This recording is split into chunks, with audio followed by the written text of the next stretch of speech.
I've seen a lot of testimonials that you share. People had 5.5k views on their reels, or now it's 8 million, 9 million. So my question would be ki, what is your thought behind that, and what is the framework behind that? I'll break down the algorithm for you. Core science मतलब ये कोई समझ लेगा वो फाड़ देगा. Simple understanding principles है. सबसे पहली चीज इंसान को क्या लगता है कि यार एल्गोरिथम मेरे अगेंस्ट काम कर रहा है. ये 1000 फॉलोअर पे है, इसको मैं 1200 नहीं होने दूंगा. अब एक घंटा फर्क पड़ रहा है यार उसे. Instagram fucking wants you to grow.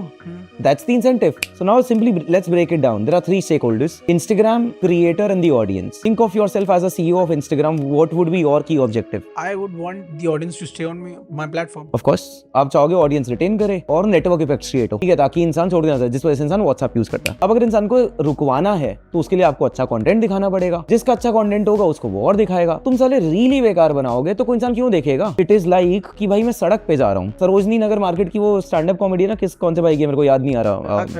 आकाश ये भाई चलते चलते पकड़ के खींचना तो पड़ेगा ना किसी को. तुम खींच ही नहीं पा रहे हो. I can bet most of the people who keep crying algorithm मेरे लिए काम नहीं कर रहा. आप खुद की रील उठा के देखेंगे ना, साला खुद नहीं देखना चाहेंगे. एक थर्ड पर्सपेक्टिव से देखो तो सही. लेकिन ये मुश्किल होता है ना. अगर इतना आसान होता थर्ड पर्सपेक्टिव से देखना कि मैं अपनी रील को देख लूं, तो मैं भी तो बता रहा हूँ 450 कंटेंट डाल के मैं नहीं देख पा रहा ना. हाँ. ये आसान है, ही आपका बस ह्यूमन ईगो है भाई जो उसके बियॉन्ड आपको जाने नहीं दे रहा. अभी हम पॉडकास्ट में ब्रेक लिया. I asked these people give me real feedbacks कि अगर कोई चीजें चेंज कर सकते हैं. मेरे अंदर चुल है उतनी फीडबैक की. बड़ा योर फीडबैक लूप स्ट्रांग. बड़ा लाइक कि ये टेस्ट किया इससे ये निकल के आया, ये क्या चल रहा है. क्या मैं एक रैंडम अगर स्किल सॉल्व हो रही होगी 3 सेकंड रुक के देखूंगा? Fuck no. The concept is very simple. Algorithm wants you to grow. Zuck wants you to grow. For that metric क्या होगा कि ऑडियंस को क्या अच्छा लग रहा है. ऑडियंस को अच्छा क्या लगेगा, किस तरीके से डिनोट होगा वो? Like, comment, share, save, follow. ये 4-5 मेट्रिक्स हैं. क्योंकि इंसान सेव करेगा तो दोबारा आके देखेगा, शेयर करेगा नेटवर्क इफेक्ट्स बढ़ेगा, कमेंट लाइक करेगा एंगेज कर रहा है. ये सिंपल मेट्रिक है. अब आपको यही ऑप्टिमाइज करना है. दिक्कत क्या होती है, आप ऑप्टिमाइज कर रहे हो इंसान के कॉन्शियसनेस को. कॉन्शियसनेस पे इंसान ऑपरेट ही नहीं कर रहा. यार कॉन्शियस इंसान के लिए आप ये कहोगे कि यार ये चीज तो मुझे पता है, ये दोबारा मत बताओ. वरना फिर कोई भी ट्रेंडिंग ऑडियो चलती क्यों है? एक ही ऑडियो बार बार सुनना पसंद है ना हमें. हमें पता है इस ऑडियो पे मोए मोए पे यही होने वाला है. This is the end objective of every reel. We still fucking watch that. आप खेल रहे हो कॉन्शियस पे, गेम सब कॉन्शियस की है. इंसान को पता ही नहीं उसे चाहिए क्या. इंसान इसलिए तो मैं कहता हूँ कि इंसान से बड़ा चूतिया कोई नहीं है, क्योंकि उसे पता ही नहीं है. आप जब अपने आप को एक लेवल लेयर पे नीचे जाके सोचोगे कि मैं ये चीज क्यों करता हूँ, आपके पास रीजन नहीं होगा. मैं क्यों इंस्टाग्राम को स्क्रॉल कर रहा हूँ, मेरा कॉन्शियसनेस कहेगा ही नहीं. कॉन्शियस क्या कह रहा है भाई, हाँ तू सुबह उठ के फिटनेस करने के लिए जा. सब कॉन्शियस नहीं जाने दे रहा, वो बिठा रहा है रील पे. तो आपको इंसान के सबकॉन्शियस को पकड़ना है, ये ट्राइफेक्टा समझना है और उस तरीके से कंटेंट को कैप्चर करना. This works on every platform. पहली चीज दिमाग से निकाल दो, platform is platform wants you to grow. Put that fucking thing on your head कि if you are not growing it's your fucking mistake.